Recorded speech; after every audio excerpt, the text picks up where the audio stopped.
जगाला शांतीचा संदेश देणारी आध्यात्मिक ईश्वरीय महाविद्यालय ब्रह्मकुमारीज दिव्यदीप सरोवर शिवाजीनगर महेशनगर बाळे सोलापूर या ठिकाणी ब्रह्मबाबा यांच्या स्मृतिदिनानिमित्त ओम शांती कार्यक्रम आयोजित करण्यात आला। या कार्यक्रमाच्या अग्रस्थानी आदरणीय ओम शांती संदेश देणारी सोमप्रभा दिदी यांनी ब्रह्मबाबांच्या जीवनातील प्रसंगांच्या आठवणींना उजाळा दिला।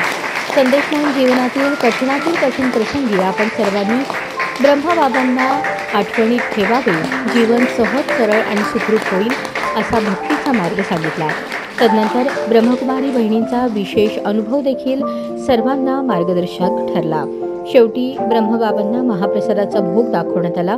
आलेल्या सर्व महानुभावांना महाप्रसादात उपीट, दूध, केळी, सफरचंद, द्राक्षे आदींचे वाटप करण्यात आले। या प्रसंगी बाळूभाई व उज्ज्वला दीदी, फरिश्ताभाई, रेवणसिद्धभाई, ओंकारभाई, आदित्यभाई, बाबूभाई, सदिच्छा दीदी, सुजाता दीदी, अंजली दीदी, योगिता दीदी, प्रियांका दीदी, सावित्री दीदी आदींचा सहभाग होता। ही बातमी लाईव्ह महाराष्ट्र पोलीस टाइम्सचे सोलापूर जिल्हा प्रतिनिधी संजय कुमार चव्हाण यांनी दिली आहे।